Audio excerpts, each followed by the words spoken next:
Hello students. तो class 12th की physics में आज हम सब लोग विद्युत धारा नाम के चैप्टर का आंकिक प्रश्न सॉल्व करने वाले हैं। तो अभी तक हम सब लोगों ने इस विद्युत धारा जो नाम का चैप्टर है इसमें 3 प्रकार के आंकिक प्रश्न को सॉल्व कर चुके हैं और इस समय हम सब लोग किरचॉफ के नियम पर आधारित आंकिक प्रश्न को सॉल्व कर रहे हैं। और ये किरचॉफ के नियम पर आधारित आंकिक प्रश्न जो है तीसरा पार्ट होगा इसका। तो आप सभी बच्चों का हमारे अपने प्यारे से यूट्यूब चैनल आदर्श डिजिटल क्लासेस में स्वागत है। शुरुआत करते हैं हम सब लोग। तो किरचॉफ नियम जैसा कि हम सब लोग जानते ही हैं ये कितना महत्वपूर्ण नियम है और इसका एक जो हमने कॉन्सेप्चुअल मतलब जो हमारा डेरिवेशन है और उसका न्यूमेरिकल है उसका अलग से वीडियो डिजिटल बोर्ड पर हमने बनाया है और उसे समझाने की कोशिश की है। तो हमें उम्मीद होगी कि आप सभी लोगों ने वो वीडियो को देख लिया होगा और फिर उस वीडियो को जब देख लिया होगा तो ये वाले जो हमारे न्यूमेरिकल्स हैं इनको समझने में आप सब लोगों को कोई भी दिक्कतें नहीं आने वाली हैं। तो शुरू करते हैं हम क्वेश्चन नंबर 9। ठीक है, तो ये तीसरा पार्ट है। क्वेश्चन नंबर 8 तक हम सब लोगों ने पहले से ही सॉल्व कर लिया है, 9 भी सॉल्व करते हैं। तो जिस एक सेल दिया गया है जिसका EMF 15 वोल्ट है। तो क्वेश्चन क्या है, संलग्न चित्र में 15 वोल्ट विद्युत वाहक बल तथा 0.5 ओम आंतरिक प्रतिरोध वाली बैटरी से ली जाने वाली धारा का परिकलन कीजिए। 6 ओम प्रतिरोध में कितना शक्ति क्षय है। तो ये हमारा सबसे पहले इस सेल से जो प्रवाहित होने वाली धारा आई है उसका मान निकालना है और फिर इसके बाद हमको निकालना इस वाले 6 ओम पर ये जो सेल है अपनी कितनी शक्ति को क्षय करता है, यहाँ पर कितनी अपनी पावर को देता है। ठीक है, तो सबसे पहले हम क्या करेंगे, हम सबसे पहले धारा का मान निकालेंगे और फिर किरचॉफ का रूल लगा करके इसमें करंट का मान निकाल लेंगे हम और फिर अपना मतलब न्यूमेरिकल जो हमारा सेकंड वाला है निकालना है 6 ओम पर पावर का मान, उसको भी निकाल लेंगे। तो अगर हम देखेंगे यहाँ पर देखेंगे तो ये जो हमारा प्रतिरोध दिया गया है 7 ओम, 1 ओम, 10 ओम। सबसे पहले धारा का बंटवारा कर लिया जाए। सेल से आई धारा प्रवाहित हो रही, 2 ओम में आई गई, 8 ओम में आई ही धारा जाएगी। ठीक है, अब यहाँ पर जब धारा आएगी तो धारा का मान बढ़ जाएगा। एक तरफ धारा I2 जाएगी और दूसरी तरफ धारा क्या जाएगी, I1 जाएगी। अब इस वाले में देखो यह केवल एक ही रास्ता है I2 के लिए, तो इन सभी प्रतिरोधों में कौन सी धारा जाएगी, I2 जाएगी। तो ये सभी एक ही रास्ते में लगे और इसमें I1 ऊपर से आएगी और ये दोनों फिर से मिल करके I बन जाएंगे। आ रही बात समझ में? ठीक।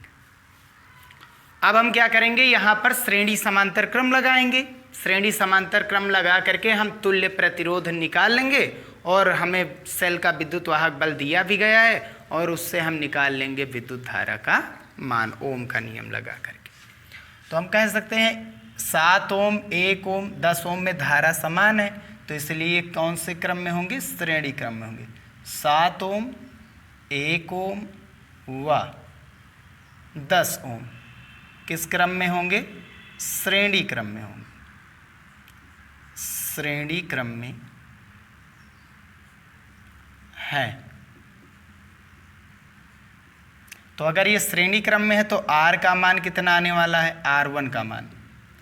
तो 7 + 10 + 1, 10 आगे के दे रहे हैं, 1 पीछे, मिलकर के कितना हो जाएगा, 18 ओम हो जाएगा। ठीक है, तो ये तो तीनों के तीनों मिलकर के कितना हो रहे हैं, 18 ओम। और अगर जो देखा जाए तो इन तीनों के कारण जो तुल्य प्रतिरोध आया 18 ओम, उसमें धारा I2 जा रही है और इस 6 ओम में कितनी जा रही, I1। तो अलग अलग धाराएं हैं तो इसलिए कौन से क्रम में आएंगे, समांतर क्रम। तो 18 ओम और 6 ओम कौन से क्रम में है, समांतर क्रम में। आप इनका नाम दे करके भी सॉल्व कर सकते हैं। ठीक है, समांतर क्रम में है। अभी तक हम लोगों ने नाम दे करके ही सॉल्व किया है, इसमें थोड़ा ऐसे ही हल कर लेना है। तब R2 कितना आएगा, यानी इन दोनों से ये सभी मिल करके कितना प्रतिरोध बनाएंगे, तो 18 × 6 और बटे में 18 प्लस 6। मतलब समांतर क्रम का तो यही सूत्र होता है, R1 गुणा R2 नीचे R1 प्लस R2। तो 18 छक्का 108 होता है और 18 और 6 24 होता है, 12 दूना 24, 12 नवाई 108। हल करेंगे तो ये कितना आ जाएगा 4.5 ओम। कितना आ जाएगा 4.5 ओम। तो यानी अब ये टोटल का टोटल प्रतिरोध जो इधर इतना था वो मिल करके हम ऐसे बता सकते हैं, डायग्राम अलग से बना दे रहे हैं। तो ये 2 ओम हमारा दिया ही गया था, ये सभी आपस में मिल करके कितने ओम के बन गए हैं 4.5 ओम के, जो कि हमारा I2 है और नीचे है हमारा 8 ओम का। अब जो धारा आ रही है सेल से वो सब मिल करके इधर ही आ गए हैं, एक में ही आ गए हैं, तो धारा तो बटेगी नहीं, यानी धारा आई ही सभी में जा रही। अब धारा सभी में समान है तो कौन से क्रम आ गए, श्रेणी क्रम। यानी कि ये जो हमारा 4.5 ओम आया है कामा, ये 2 ओम जो दिया गया था हुआ, ये हमारा 8 ओम कौन से क्रम में आ जाएंगे, श्रेणी क्रम में आ जाएंगे, श्रेणी क्रम में। यानी सभी लोग मिल करके जो प्रतिरोध दे रहे हैं, जिसे हमने क्या बताया था आर इक्विवेलेंट, वो कितना हो रहा है, श्रेणी क्रम का फार्मूला डायरेक्ट ऐड करना पड़ता है। ठीक है, तो 8 और 2 10, 4 14.5, तो टोटल बाहर सेल के बाहर प्रतिरोध 14.5 ओम। ये सेल के बाहर का प्रतिरोध, बाहर का प्रतिरोध। भीतर का प्रतिरोध आंतरिक प्रतिरोध ही आर दिया गया और ये सेल का विद्युत वाहक बल ई दिया गया है। अगर हम धारा का मान निकालने जाएंगे, अब आई का मान, आई बराबर क्या होता है, ई अपॉन बाहर का प्रतिरोध तुल्य और प्लस सेल का आंतरिक प्रतिरोध, ये फार्मूला होता है। विद्युत वाहक बल सेल का कितना है 15 बटा आर इक्विवेलेंट कितना है 14.5, आंतरिक प्रतिरोध सेल का कितना है 0.5। हल करेंगे तो ऊपर 15 और 14.5 में 0.5 ऐड करेंगे, ये भी 15, तो 15 एकन 15। तो हम कह सकते हैं जो हमारी धारा आई है सेल से वो कितनी आई है, 1 एम्पियर की आई है। ये हमारा पहला आंसर हो गया। ठीक है, अब हमको क्या चाहिए, इस 6 ओम पर कितनी पावर सप्लाई कर रहा है ये सेल, और हमने बताया था पावर निकालने के लिए P बराबर VI का फार्मूला यूज होता है या I² R का यूज होता है ना। तो हमको R तो पता है 6 ओम का है, और एक हमने बताया था V²/R भी होता है। धारा निकाल लेंगे, विभवांतर तो थोड़ा सा बड़ा जाएगा, बाकी आसान है, निकल जाएगा। इस जैसे बताए भी हैं हम लोगों ने, सॉल्व भी किया है पीछे।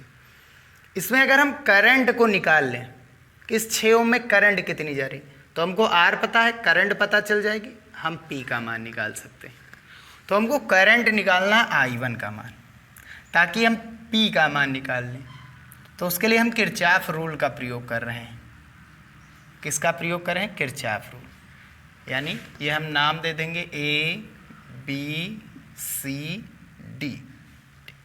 तो यहाँ पर हम एक पास ले रहे हैं, बंद पास लूप जिसे कहते हैं, A से B C D A, ABCDA में किरचॉफ का द्वितीय नियम लगाएंगे KVL से।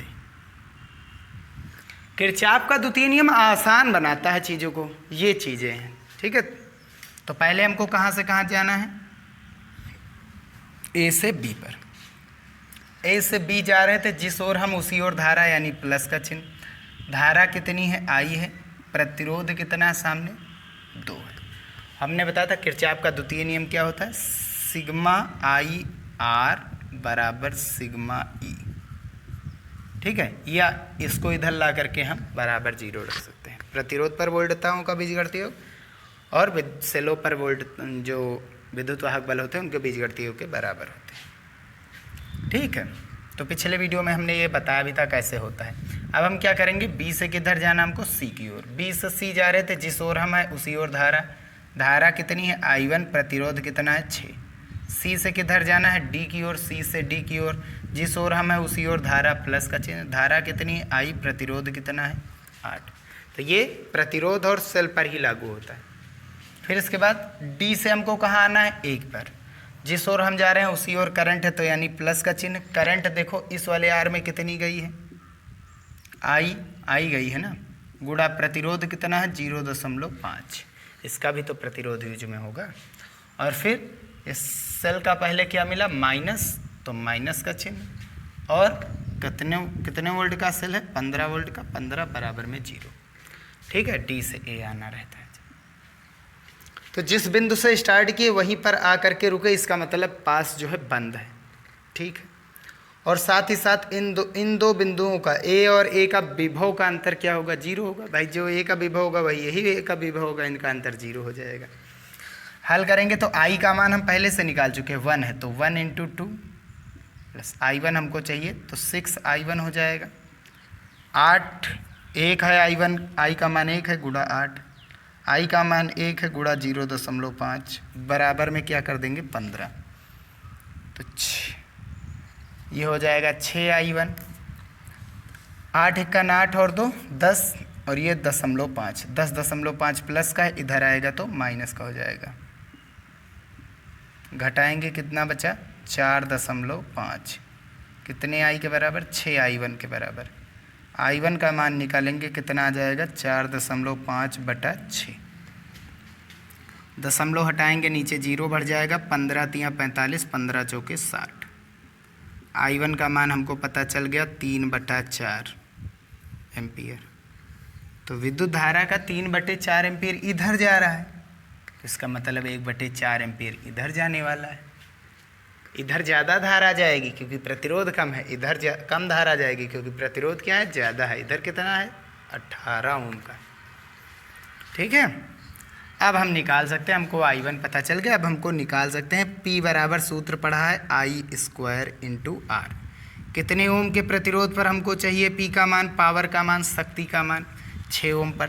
6 ओम में धारा कितनी जा रही है I1 जा रही, प्रतिरोध कितना है सामने 6 है। I1 का मान कितना आया है 3/4 गुणा 6, 2 दूनी 4, 2 तियाँ 6, 3 तरह की 9 और बटा 2, 9/2 मतलब 4.5 वाट। इतने पावर की सप्लाई होगी 6 ओम पर। ठीक है,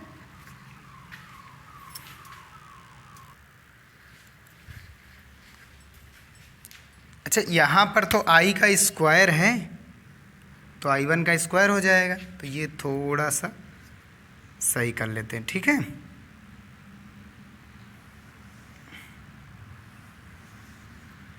I1 हमारा कितना है 3/4 का होल स्क्वायर गुणा 6, 3 तरह की 9, 4 चौक 16 गुणा 6, 2 से काटेंगे 2 8 16, 2 तियाँ 6, 9 3 27 के बटे में कितना है 8।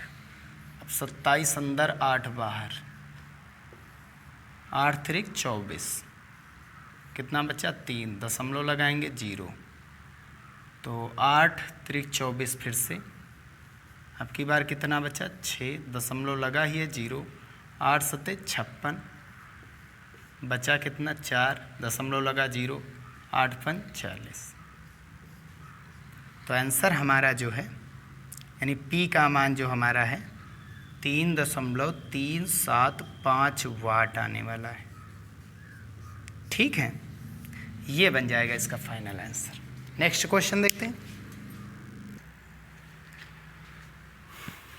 तो चलिए हम क्वेश्चन नंबर 10 देखते हैं। इसमें कह रहा है संलग्न परिपथ में 3 ओम प्रतिरोध में धारा का मान तथा बिंदुओं A व B के बीच विभवांतर ज्ञात कीजिए। तो ये हमारा दिया गया, A और B दिया गया। इसका नाम क्या देंगे C और D देंगे, इसका नाम क्या देंगे E और F। हमको इसमें धारा निकालनी सबसे पहले 3 ओम में, ठीक, और दूसरा इस पर कितना विभवांतर है इसमें। अगर हमको V का मान चाहिए इन दोनों के बीच, तो इसमें जो करंट जा रही है उसका प्रतिरोध से गुणा करो क्योंकि V बराबर IR होता है। तो हमको यहाँ से करंट निकालना है और यहाँ पर भी करंट निकालना है, तब इसके बाद वहाँ पर हम विभवांतर निकाल सकते हैं करंट निकाल करके। तो सबसे पहले हम किरचॉफ रूल ही लगाते हैं, और इसमें किरचॉफ का रूल लगाते हैं। ये हमने मान लिया बंद पास 1 है, इसका भी यूज होने वाला है तो बंद पास 2 ही मान लेंगे। इसमें हमने धारा की दिशा कुछ ऐसे ली है। कितने सेल लगे हुए हैं? 2 सेल लगे हुए हैं। किसी एक सेल का आप यूज करिए, हमारे विचार से वो रहेगा जिसका विभवांतर ज़्यादा उसे आप यूज करिए ताकि अच्छा रहे। तो ये कितनी है? आई धारा प्रवाहित कराएगा। ठीक है, कितनी धारा प्रवाहित करा रहा? मान लिया आई धारा इसमें जाएगी। हमने ये पास लिया है तो इसमें कौन सी धारा? यही आई जाएगी और यही वापस लौट आएगी। ठीक है, कोई दिक्कत तो नहीं। अच्छा, यहाँ पर देखेंगे तो धारा तो बदल जाएगी। इसमें कुछ धारा जाएगी, कुछ धारा इधर जाएगी।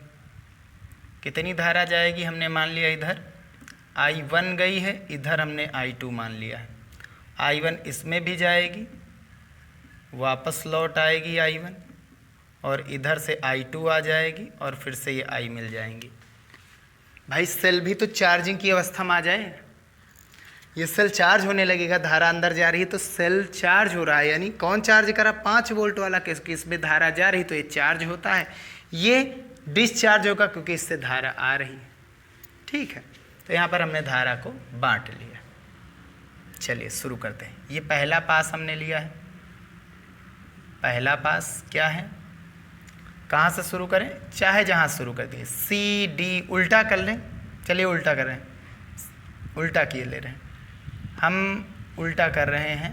ठीक है,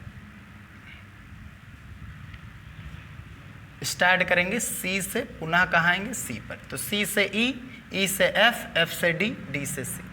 तो सी ई एफ डी सी में केवीएल से, किरचॉफ के द्वितीय नियम से। तो सी से ई जाने पर क्या कोई प्रतिरोध या सेल लगा है? नहीं लगा, छोड़ दीजिए। लेकिन ई से एफ जब जाएंगे, ई से एफ, तो ई से एफ जा रहे हैं तो हम जिस ओर जा रहे हैं उसकी विपरीत दिशा में धारा है तो चिन्ह माइनस का। धारा कितनी है? आई। प्रतिरोध कितना है? 3। फिर पहले सेल का क्या मिला? प्लस मिला तो प्लस का चिन्ह। कितने वोल्ट का है? 5।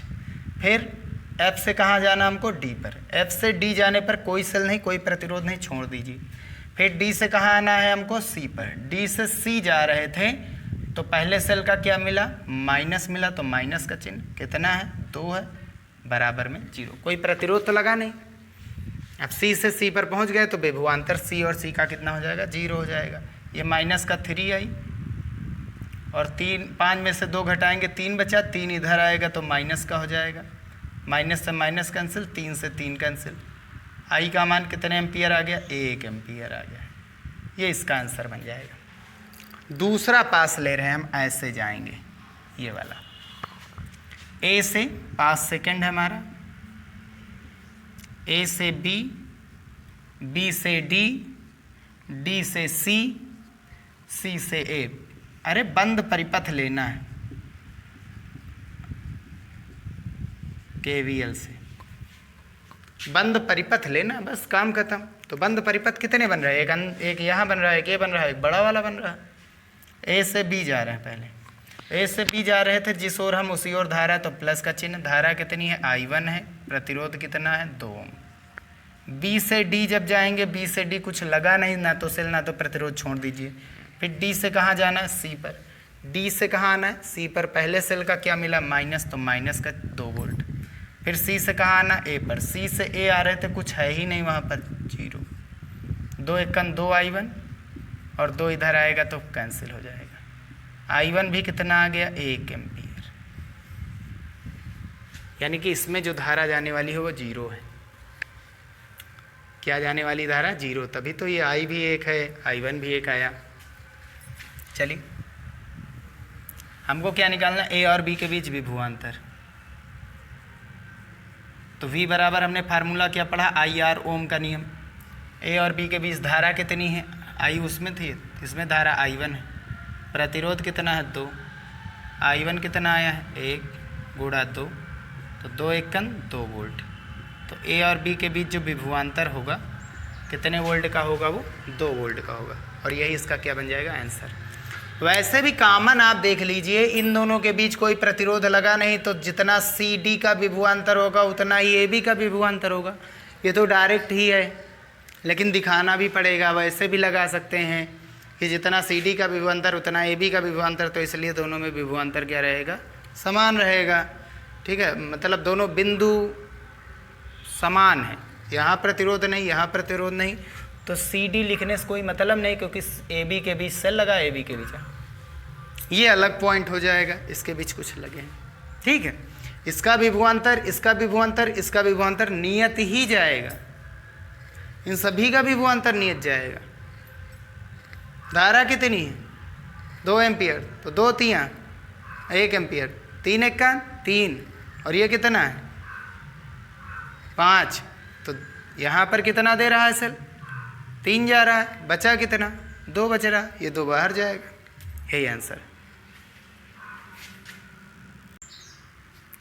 तो चलिए हम शुरुआत करते हैं क्वेश्चन नंबर 11 की। मोस्ट इम्पॉर्टेंट है, बोर्ड एग्जाम में इसी जैसा क्वेश्चन आता है। इसमें तो पूरा का पूरा दे दिया गया है कि एक सेल 3 वोल्ट का है, एक सेल 1 वोल्ट का है। सेल जो 3 वोल्ट का सेल है वो I1 धारा प्रवाहित कर रहा है, सेल 1 वोल्ट का जो है वो I2 धारा प्रवाहित कर रहा है। ए से बी के बीच जो 4 ओम का प्रतिरोध लगा है, इसमें I3 धारा प्रवाहित हो रही है। ये दिया गया है अपने आप में डायग्राम में, आप चाहें तो इसे बदल भी सकते हैं, किसी एक सेल का यूज कर लीजिए। अब अभी तक हमने क्या किया था, केवल एक सेल का यूज करके हम धारा निकाल रहे थे। अब ये 2 सेल का यूज करके हमको धारा का मान निकालना। 2 सेल कैसे यूज होंगे, पुराने वीडियोस में हमने एक सवाल को जो है 2 मेथड से बताया था। जब 1 सेल यूज होगा तब क्या होगा, 2 सेल यूज होगा तब क्या होगा, आंसर सेम ही आएगा। चलिए, तो हमको निकालना क्या है, 11 नंबर में कह रहा है चित्र के लिए प्रत्येक शाखा में बहने वाली धारा तथा बिंदु ए व बी के बीच विभवांतर की गणना कीजिए। सेलों का आंतरिक प्रतिरोध नगण्य है। ये जो सेल लगे हैं दोनों 3 वोल्ट और 1 वोल्ट के, इनके आंतरिक प्रतिरोध नगण्य है, यानी 0 है। ठीक है, शुरू करते हैं। इसका नाम हम दे देंगे C, इसका नाम दे देंगे D। अब ये चीज़ तो कॉन्सेप्ट पता ही होना चाहिए, अगर जिस बैटरी या सेल से जो धारा निकल रही वही वापस आएगी, इस सेल से जो धारा गई है वही वापस आएगी। तो इससे I2 गई है तो I2 वापस आएगी, इससे I1 गई है तो I1 वापस आएगी। ये है किरचॉफ का प्रथम नियम KCL। यहाँ से आ रही I1 धारा, यहाँ से जा रही I2 धारा, तो इधर से कितनी धारा इन्होंने भेजी, I3। तो किरचॉफ का प्रथम नियम क्या कहता है, आने वाली धारा का योग बराबर जाने वाली धारा का योग, यानी इधर से कितनी धारा मिल करके जाएगी, I1 प्लस I2, जिसका नाम इन्होंने क्या दे दिया है, I3। तो I1 प्लस I2 को ही इन्होंने क्या नाम दे दिया है, I3 दे दिया गया है। इससे इक्वेशन फर्स्ट हम मान लेंगे। अब कम से हर एक प्रत्येक शाखा में धारा, मतलब इस शाखा में धारा I2 है, इसमें भी I2, इसमें I3, इसमें I1, इसमें I1। हर एक शाखा में धारा निकालनी है, हर एक प्रतिरोध में धारा निकालनी है। तो कम से कम कितनी धाराएं यूज हुई हैं, 3 धाराएं यूज हुई हैं। अगर हम 2 धारा का मान निकालेंगे तो तीसरा तो निकल आएगा भाई, 2 का पता तो तीसरा आ जाएगा, इनका योग ही तो होता है। ठीक है, तो लूप ले रहे हैं, जितनी धारा निकालनी है उतने समीकरण। तो कम से कम हमको कितनी धारा चाहिए, 2 धारा निकाल करके हम तीसरी धारा निकाल सकते हैं। तो 2 धारा का कम से कम हमको मान चाहिए, तो इसके लिए 2 समीकरण बनाएंगे, यानी 2 लूप लेंगे, एक लूप फर्स्ट यहाँ पर और एक लूप सेकेंड यहाँ। तो पहला लूप है पास 1, कौन सा है, A से B C A, ऐसे हमारा है। आपकी मर्जी, आप चाहे जैसे आइए, कोई दिक्कत नहीं। तो A से B, हो सके तो धारा की दिशा में चलिए ताकि मान आपका भी धनात्मक बना रहे, आंसर आता रहे। A से B, B से C, C से A, A B C A में KVL से। तो पहले हमको कहाँ जाना है, A से B पर जाना है। तो A से B की ओर जा रहे हैं। अच्छा, I1 और I2 का इक्वेशन हम ले रहे हैं, तो I3 की जगह पर हम क्या लिखेंगे, I1 प्लस I2 ही यूज कर रहे हैं। ठीक है, तो A से B जाने पर हम जिस ओर जा रहे हैं उसी ओर धारा है, यानी चिन्ह प्लस। धारा कितनी, I3, यानी कि I1 प्लस I2 जो कि है I3, यानी I1 प्लस I2। प्रतिरोध सामने कितना है, 4। अब B से कहाँ आना है, C पर। बी से सी जाने पर हम जिस ओर उसी ओर धारा यानी चिन्ह प्लस। धारा कितनी, अच्छा ये प्रतिरोध कितने हैं, 2 ओम का है। धारा कितनी है, I1, प्रतिरोध कितना है, 2। अब सी से कहाँ आना है हमको, ए पर। सी से ए जाने पर पहले सेल का क्या मिला, माइनस, तो माइनस का चिन्ह कितने वोल्ट का, 3 बराबर में 0। हल करेंगे तो 4 का गुणा अंदर कराएंगे तो 4 एकन 4 I1 plus 4 एकन 4 I2 plus 2 एकन 2 I1 और बराबर में 3 चला जाएगा। हल करने पर ये कितना आ जाएगा, I1 2 I1 यहाँ पर 4 यहाँ पर 4 और 2 6 I1 प्लस 4 I2 और ये 3 माइनस का था इधर ले आए प्लस का। इक्वेशन नंबर 2 बन गया। अब एक और इक्वेशन बनाना, क्योंकि 2 वेरिएबल्स हैं यानी कम से कम 2 इक्वेशन बनेंगे। तो सेकंड पास ले रहे हैं, पास 2 कौन सा है, ये वाला। कहाँ से शुरू करें, चाहे जहाँ शुरू कर दीजिए आप, ए से ही शुरू करिए, ए तक जाइए। ए से बी, बी से डी और डी से कहाँ आ गए, ए पर। कौन सा रूल लगाना है, KVL। तो ए से बी जाने पर हम जिस ओर उसी ओर धारा यानी चिन्ह प्लस। धारा कितनी है, I1 प्लस I2, प्रतिरोध कितना है, 4 प्लस। अब बी से कहाँ आना है, डी की ओर। बी से डी जिस ओर हम उसी ओर धारा यानी चिन्ह प्लस। धारा कितनी अब की बार, I2, प्रतिरोध कितना है, 3। बी से डी हो गया। अब डी से ए जाने पर पहले सेल का क्या मिला, छोटा वाला टर्मिनल यानी कि माइनस, तो माइनस का चिन्ह कितना है, 1 बराबर 0। हल करेंगे तो 4 का अंदर गुणा कराएंगे तो 4 एकन 4 I1 प्लस 4 एकन 4 I2 और ये प्लस का 3 I2, एक माइनस का है इधर ले आएंगे प्लस का। हल करने पर ये कितना आ जाएगा, 4 I1 प्लस ये कितने हो जाएंगे I2, 4 3 7 I2 बराबर में 1। ये क्वेश्चन नंबर 3। विलोपन विधि से इनको हल करेंगे, यानी I1 का गुणांक यहाँ पर 4 है और यहाँ पर क्या है, 6। उल्टा गुणा करवा दो, या फिर 6 और 4 के पहाड़ा पढ़ने पर ऐसी कौन सी संख्या कह सकते हैं जो 6 के पहाड़े में भी आती है और 4 के भी आती है, तो 12 है। या फिर आप सीधा सीधा उल्टा भी कर सकते हैं। तो इक्वेशन 2 हमको 12 लाना है, 6 दूनी 12 4 3 12 समान आना है। तो 6 का गुणा 2 से कराएंगे तब 12 आएगा और 4 का गुणा किससे कराएंगे, 3 से कराएंगे। और 4 किस में, इक्वेशन 3 में है, किससे कराएंगे, 3 से। और फिर दोनों के चिन्ह समान है तो माइनस करेंगे, गुणांक बराबर करने हैं। तो 2 का इनसे, इसका किससे गुणा है कराएं 2 से और इसका किससे गुणा कराएं 3 से। समीकरण 2 का 2 से, 3 का 3 से, ये ऐसे चल गया, समझ लीजिए। ऐसे समझना नहीं है, ये ऐसे करना है हमको। 2 छंग 12 I1, 2 चौके 8 I2 बराबर 2 3 6। अब इसका 3 से गुणा, 3 चौक 12 I1, 3 सत्ता 21 I2, 3 इक्कन 3 घटाना है, माइनस माइनस माइनस, ये 12 I1 कैंसिल। ये बचेगा कितना, माइनस का कितना, 21 माइनस का 8 प्लस का है तो कितना बचेगा, 13 I2 बराबर कितना, 6 में से 3 गया, कितना बचा 3। I2 का मान कितना आ गया, 3 के बटे में 13, वो भी काहे का, माइनस का। माइनस चिन्ह का मतलब ये है, माइनस चिन्ह का मतलब ये है कि जिस ओर इन्होंने धारा प्रवाहित की है ना, उसकी विपरीत दिशा में धारा प्रवाहित हो रही है। ये धारा I2 इन्होंने जो दिखाया चित्र में ऐसे नहीं है, ये धारा इधर बह रही है, ये ऊपर लेगा नहीं, ऊपर नहीं, ऐसे आई है धारा। आई बात समझ में। हमेशा उच्च विभव से निम्न विभव में धारा कूदती है और ये निम्न विभव से उच्च विभव में जाने की कोशिश कर रही है। ठीक है, अभी एक सेल यूज में लेते तो फिर ये प्लस में ही आता। ठीक है, तो माइनस का चिन्ह ये प्रदर्शित कर रहा है कि धारा जो है जिस दिशा में बह रही है उसकी विपरीत, जिस दिशा में ली गई है उसकी विपरीत दिशा में प्रवाहित। क्या करेंगे कि I2 का मान समीकरण 3 में रखो या तो 2 में रखो, तो हम 3 में रख रहे हैं।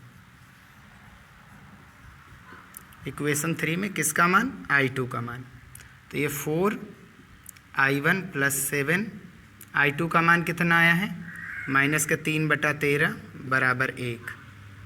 तो 7×21/13 माइनस का आ जाएगा, ये प्लस माइनस को गुणा माइनस, 7×21/13 माइनस का, इधर आएगा प्लस का, 21/13 प्लस का, और 4I1। 21 13 1 13 और 21 कितना होता है 34/13, और ये 4 को हम नीचे लाएंगे तभी तो हमको किसका मान मिलेगा I1 का। तो 2 दूनी 4 और 17 दूना 34। I1 कितना आ गया 17/13 दूना 26। ये बन जाएगा इसका आंसर। अब हमको I3 चाहिए। I3 कितना है, I3 जो है I1 + I2 के बराबर है। ये तो इक्वेशन फर्स्ट में हमने बताया था। इक्वेशन फर्स्ट में I3 किसके बराबर, I1 + I2। I1 कितना आया हमारा 17/26, I2 कितना आया माइनस का 13/26, 3/13 है। अब इनका एलसीएम लेंगे तो कितना आ जाएगा 26, ये 17। यहाँ पर क्या करेंगे हम 2 से गुणा 2 से भाग करा देंगे, ऐसे ही समझ लीजिए। 13 दूना 26, यहाँ 26, यहाँ 26 हो गया, और 2 3 6, ऊपर कितना 17 में से 6 गया, कितना बचा 11/26।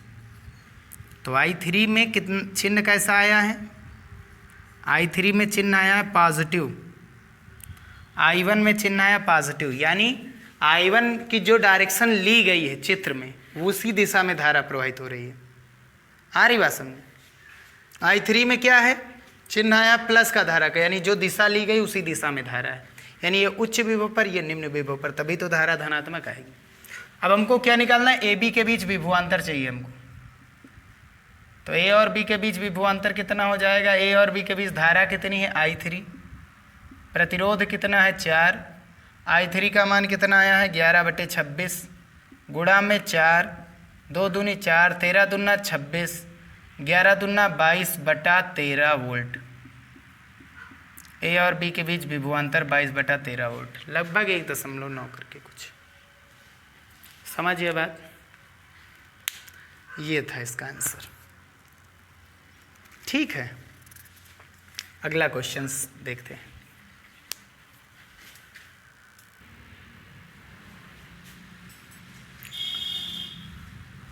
तो क्वेश्चन नंबर 12 देखते हैं। बहुत ही इंटरेस्टिंग क्वेश्चन है, बहुत ही कॉम्प्लिकेटेड क्वेश्चन है, बहुत ही मज़ेदार लेकिन है।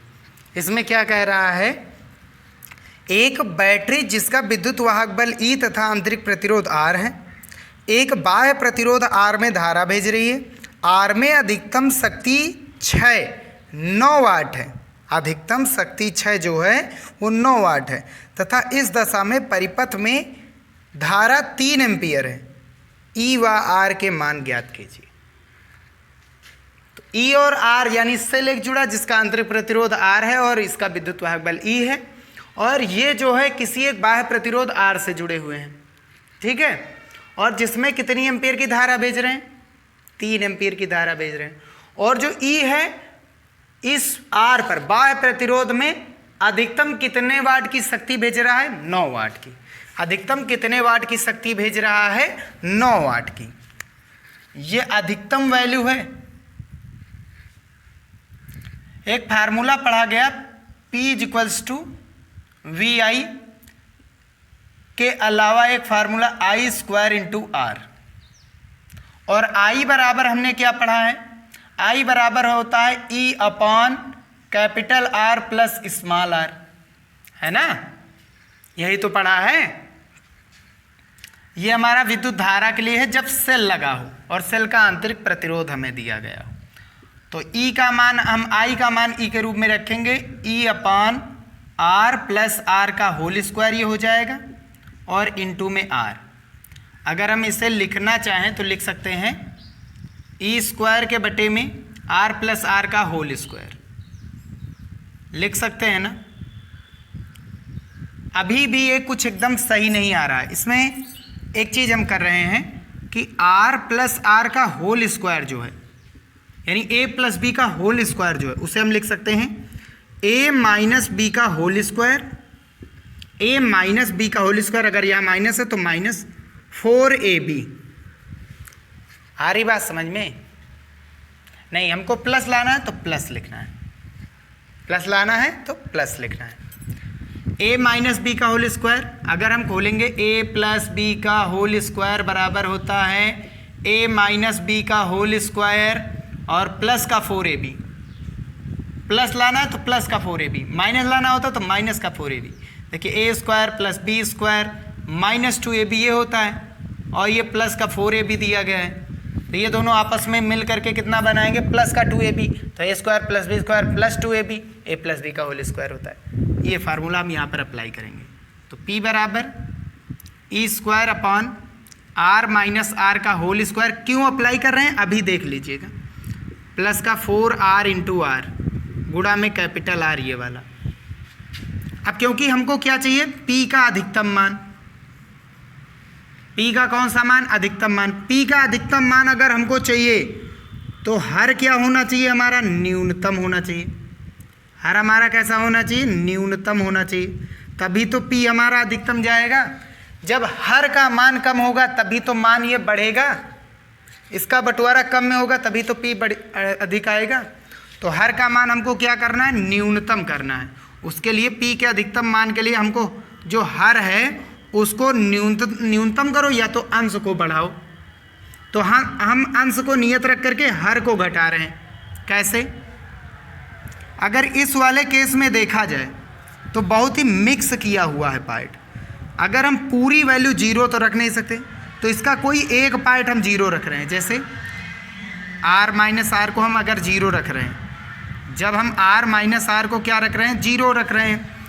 r माइनस आर को जब जीरो रख रहे हैं तो ये हर का मान कम हो रहा है।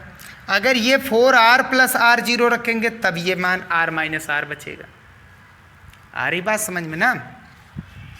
तो हम r माइनस आर को, इस वाली वैल्यू को जब हम जीरो रखेंगे 4r, तो इसमें सभी वैल्यू जीरो आ रही हैं, इससे हमको कुछ निष्कर्ष नहीं निकल रहा, तो इसको हम ले नहीं रहे हैं। हम क्या ले रहे हैं, r माइनस आर को न्यूनतम बनाने के लिए, मतलब इसको जीरो रख रहे हैं। तो इस केस में r किसके बराबर जा रहा है, स्मॉल r के। r किसके बराबर जा रहा है, स्मॉल r के। इक्वेशन नंबर फर्स्ट, अगर r स्मॉल r के बराबर, यानी कि जब स्मॉल r और कैपिटल R बराबर होंगे तब उस केस में हमारा p सबसे अधिकतम होगा। स्मॉल r और कैपिटल R आपस में बराबर रखने पर p का मान क्या जा रहा है, अधिकतम। p अधिकतम कब जाएगा, जब ये दोनों r बराबर हो। ये हमेशा के लिए याद रखिए, अगर हमको p का मान अधिकतम चाहिए तो कैपिटल R और स्मॉल r हमेशा बराबर होते हैं। ठीक है ना, रखेंगे यहाँ पर ई स्क्वायर अपान, ये वैल्यू हमारी क्या बन गई, जीरो बन गई ना। यहाँ पर कितना बचा, r इंटू स्मॉल r किसके बराबर आ गया, देखो कैपिटल R के, और इंटू में कैपिटल R। यहाँ r से r क्या हो जाएगा, कैंसिल। हमको e की वैल्यू यहाँ से निकालनी होगी, तो ई स्क्वायर बराबर 4r इंटू पी, ये हमको मिल गया। ये दोनों चीज़ें मिल गई। अब हमको क्या चाहिए, कैपिटल R हम निकाल लें, तो ये कैपिटल R हमको P दिया ही गया है, ये E का मान आ जाएगा, स्मॉल r का मान आ जाएगा। तो कैपिटल R निकालने के लिए हमको फार्मूला पता है, क्या होता है, P = I square R। I का मान कितना दिया गया है, 3 का square into capital R। P का मान हमको कितना दिया गया, 9 वाट। तो 3 तरह की 9 गुणा R और बराबर में 9, 9 × 1 = 9, यानी कैपिटल R हमारा कितने ओम का आ गया, 1 ओम का आ गया। तो इस केस में स्मॉल r भी कितने ओम का जाएगा, स्मॉल r कैपिटल R के बराबर है, तो ये भी कितने ओम का होगा, 1 ओम का होगा। और इस केस में E का मान कितना हो जाएगा, विद्युत वाहक बल, तो 4r का मान 1, P का मान हमारा कितना है, 9 है। P का मान देखो कितने वाट है, 9 वाट। 9 चौक 36, E स्क्वायर के बराबर, E रूट स्क्वायर हटाएंगे रूट लग जाएगा, तो E का मान कितना आ जाएगा, 6×36 वोल्ट। तो विद्युत वाहक बल आ जाएगा 36 वोल्ट। या तो आप रटिए कि हाँ जो है स्मॉल r और कैपिटल R की बराबर होने के केस में P सबसे अधिकतम जाता है, बाहर वाले प्रतिरोध पर सबसे अधिकतम मान जाता है। ठीक है, ये था इसका आंसर। और यहीं पर हम इस वीडियो को समाप्त करते हैं। नेक्स्ट वीडियो में आगे का भी पार्ट जो है, जो क्वेश्चन है, उनको भी सॉल्व करेंगे। मिलते हैं नेक्स्ट वीडियो।